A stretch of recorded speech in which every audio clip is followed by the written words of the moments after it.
अफगानिस्तान में अब पूरी तरह से तालिबान राज स्थापित हो चुका है। अंतरिम सरकार बन चुकी है। तालिबान पंजशीर जीतने का ऐलान कर चुका है, लेकिन यूएन में अफगानी दूत का कहना है कि अफगानिस्तान में इस वक्त दो सरकारें हैं।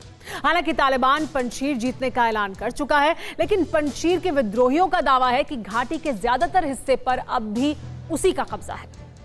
रात भर गोलियां बरसी, पाकिस्तान ने एयर स्ट्राइक, ड्रोन से बारूदों की बारिश हुई, लोग मरे, लाशें बिछी, सरकारी दफ्तर छिन्न भिन्न हो गए।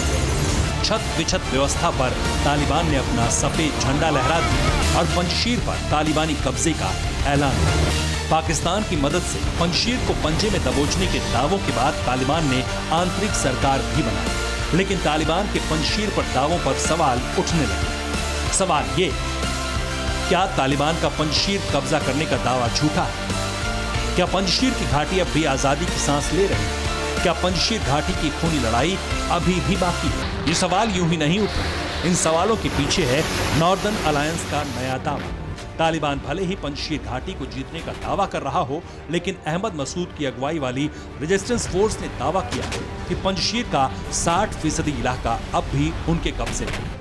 रेजिस्टेंस फोर्स का दावा है कि कब्जे की जंग में तालिबान को भी जबरदस्त नुकसान पहुंचा है। रेजिस्टेंस फोर्स का यह भी दावा है कि तालिबान सिर्फ गवर्नर हाउस या उसके आसपास की जगहों पर ही पहुंच पाया है। तो सवाल उठता है, नॉर्दर्न अलायंस के नेता कहां? ताजिकिस्तान में पूर्व राष्ट्रपति अशरफ गनी की सरकार के राजदूत जाहिर अकबर ने दावा किया है कि अहमद मसूद और अमरुल्लाह सालेह ताजिकिस्तान नहीं भागे। अहमद मसूद के पंजशीर छोड़ने की खबर सही नहीं है, वो अफगानिस्तान में है। पंजशीर पर कब्जे को लेकर तालिबान के ऐलान के बाद अहमद मसूद ने भी संपूर्ण पंजशीर पर तालिबानी कब्जे को खारिज किया था। दावा किया जा रहा है कि नॉर्दर्न अलायंस तालिबान पर जोरदार पलटवार की तैयारी कर रहा है।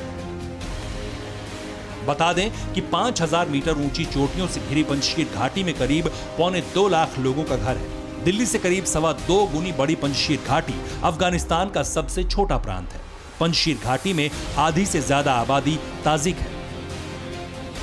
पहली बार पंजशीर घाटी ताजिकिस्तान से कट चुकी है। दूसरी वजह यह है कि अमेरिका समेत सभी देशों ने नॉर्दर्न अलायंस का साथ छोड़ दिया। पाकिस्तान ने भी तालिबान की मदद की और नॉर्दर्न अलायंस कमजोर पड़ा। हालांकि अब भी पंजशीर के लड़ाके तालिबान की सरकार को मानने को तैयार नहीं।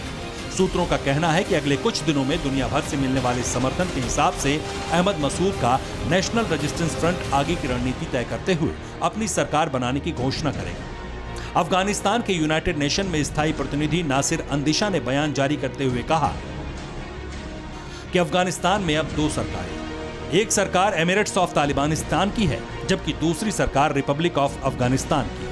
जानकार बताते हैं कि अंतर्राष्ट्रीय समुदाय में नासिर के इस बयान को बहुत गंभीरता से लिया जा रहा है। जानकारों की माने तो अभी भी संयुक्त राष्ट्र में तालिबानियों की सरकार को मंजूरी और मान्यता नहीं मिली। ऐसी स्थिति में अफगानिस्तान के स्थायी प्रतिनिधि का ये बयान बहुत मायने रखता है। बड़ी बात यह है कि काबुल पर काबिज तालिबान की सरकार के खिलाफ भी लगातार विरोध प्रदर्शन हो रहे हैं।